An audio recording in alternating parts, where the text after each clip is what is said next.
உங்களுக்கு roller coaster பாலம் தெரியுமா? வாழ்க்கையில் ஒரு தடவை ரோலர் கோஸ்டரில் சாகசம் செய்து பார்த்திருப்பீர்கள். ஆனால் ஒரு நிஜ வாழ்க்கை பாலம் ரோலர் கோஸ்டர் போல இருக்கும் என்று நினைத்து பார்த்தீங்களா? ஜப்பானில் உள்ள எஷிமா ஓஹாஷி பாலம், எஷிமா ஓஹாஷி பிரிட்ஜ், உலகின் மிகவும் வியப்பூட்டும் பாலங்களில் ஒன்றாக கருதப்படுகிறது.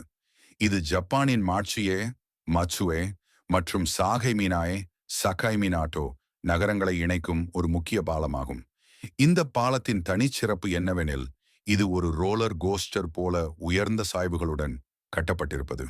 இதன் காரணமாக இந்த பாலம் காண்போரின் பார்வைக்கு அச்சத்தை ஏற்படுத்தும் அளவிற்கு பயங்கரமாக தெரிகிறது. பாலத்தின் முக்கிய அம்சங்கள்: மொத்த நீளம் சுமார் 1.7 கிலோமீட்டர், அதிகபட்ச உயரம் 44 மீட்டர் 145 அடி, சாய்வு அளவு ஒரு பக்கம் 6.1%, மற்றொரு பக்கம் 5.1%. இந்த உயரமான சாய்வுகள் கப்பல்கள் பாலத்துக்கு கீழே செல்லும் போதும் மேல் வாகன போக்குவரத்து தடையின்றி நடைபெறுவதற்காக உருவாக்கப்பட்டவை. வண்டி ஓட்டுபவர்கள் இந்த பாலத்தில் பயணிக்கும் போது உண்மையாகவே ஒரு ரோலர் கோஸ்டரில் இருப்பது போல் உணர்வார்கள்.